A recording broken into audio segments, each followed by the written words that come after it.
A 2008-09 financial review of the Ministry of Economic Development be noted. Those of that opinion will say aye. Contrary, no. The ayes have it. I understand the next financial review members wish to debate is the financial review of the Ministry of Justice. Rahui Katini. Thank you, Mr. Chair. We were fascinated by the 5 pages that formed the substance of the report of the Justice and Electoral Committee into the Ministry of Justice. There have been a series of damning reports into the situation for Māori across the justice sector, and so it was our expectation that the financial review would at least make a cursory mention in passing of these reports and the Ministry's response. First off, there was the report of March 2009, a 60-month follow-up analysis of reconviction patterns of released prisoners. That report highlighted that the relatively high rates of re-imprisonment for Māori and for young offenders are particularly concerning. The re-imprisonment rate over 60 months for Māori offenders at 58% is over 10 percentage points higher than for European and nearly 20 percentage points higher than for Pacific offenders. And yet the only mention of reconviction patterns in the report was reference to the decision to limit parole for the worst repeat offenders. The second report we thought to be entirely relevant for this report was the offender volume report for 2009. The data in this report is depressingly familiar.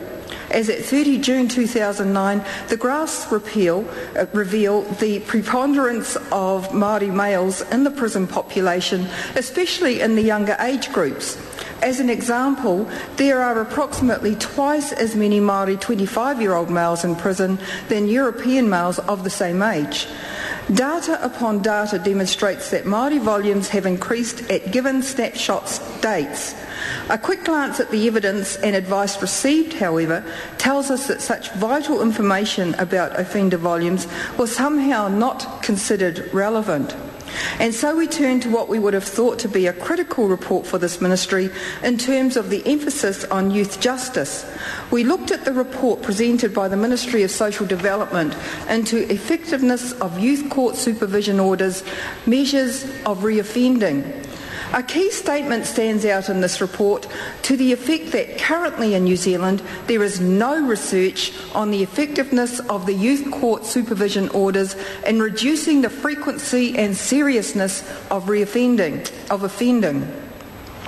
Now, there is reference in the financial review to the youth court, and there is also reference to the involvement of the Ministry of Social Development.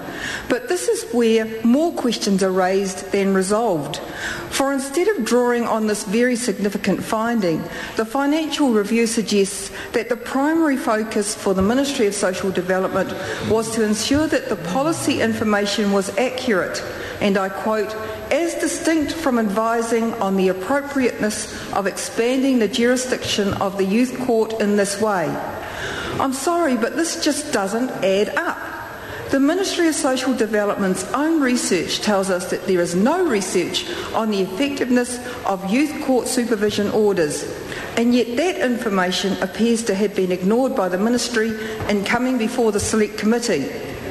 There are some other major findings in that research which have failed to make it to the financial review. There's the fact that Māori are overrepresented in the profile of youth offenders at 55%, disproportionate relative to their proportions in the New Zealand population of 14 to 16-year-olds at 22%. There's the extremely high recidivism rate. 4 out of 5 of the 1,800 young people in the cohort committed at least one other offence within the follow-up period, consistent across the 3 supervision orders. One would have thought an 80% reoffending rate would have been worthy of comment. Finally, I turn to another major report in the justice sector undertaken during the period of review. This is a report which I would suggest every member of this Parliament should look at. Its title being Identifying and Responding to Bias in the Criminal Justice System, a review of international and New Zealand research. What is so useful about this report is not that it finally points out the well-known fact that certain groups are disproportionately represented in adverse criminal justice outcomes at successive stages of the criminal justice system. No, the key value in this last report is that it reports on the likely factors to bring about success in addressing ethnic disparities. It recommends that Indigenous peoples should have a central role in program design, implementation and governance. Mr. Chair. Rahui Katini. Thank you, Mr. Chair. There should be a holistic approach to address structural inequalities more broadly and be appropriately monitored. Mr. Speaker, I have bothered to go through these 4 different reports because it is our view that current New Zealand analysis and research into the key issues confronting the justice system should form a specific context to any financial review of the sector. What these reports have told us is that the current evidence depicts high and unchanging recidivism rates and continued overrepresentation of Māori at every level of the criminal justice system, from apprehension through to recidivism. And yet what do we find when we look at the 2008-09 financial review? On the first page we find a whole paragraph dedicated to the large number of departmental officials that attended the meeting. The hearing, as if too many people in a hearing or a meeting is really one of the critical issues cutting through the sector. I want to say that we fully appreciate the extra load that has landed on the Ministry of Justice, in particular in responding not only to the demands of electoral work following the general election in November 2008, but also the heavy focus on justice and law issues in the 100-day legislative program of the new government. But it is not as if the information is not on hand.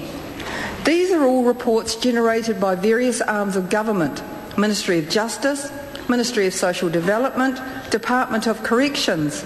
The facts and figures are there for all to see. Well, that is all except the members of the Justice and Electoral Select Committee, it seems. And in one case, even when the facts are explicit, the review manages to slide past them in a way which downplays the reality. The youth justice sector of the report describes a question from the committee as to whether the youth justice system continues to aim to take a diversionary approach to young offenders.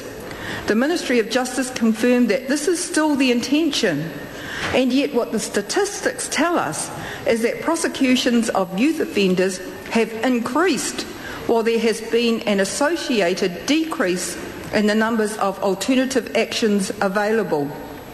Indeed, the report into child and youth offending describes youth prosecutions as trending upwards, with the proportion of apprehensions resolved this way increasing from 13.2% in 1995 to 28.1% in 2007.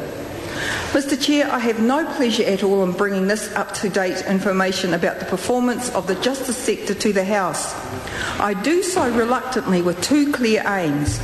The first is to enable a far more solid context to understand performance issues than is provided in the financial review. But the second is to ensure that we have all information on hand in order that we do what is needed to create the solutions we so urgently desire. And it is the section on drivers of crime that I believe offers the one glimmer of hope we need to move forwards. The financial review reports that the Minister of Māori Affairs and the Minister of Justice co-hosted a ministerial meeting on the drivers of crime in April 2009. That meeting was distinctive in its gambit, seeking to address the underlying causes of crime rather than just the criminal justice sector's response to it. These causal factors included early childhood trauma, disconnection from society, deterioration of family, community and cultural support structures. And so it is heartening to read in the report that addressing the drivers of crime would be established as a whole of government priority.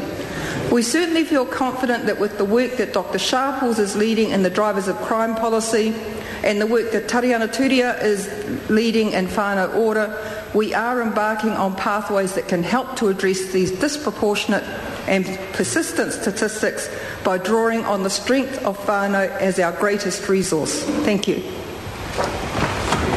Chester Borrows.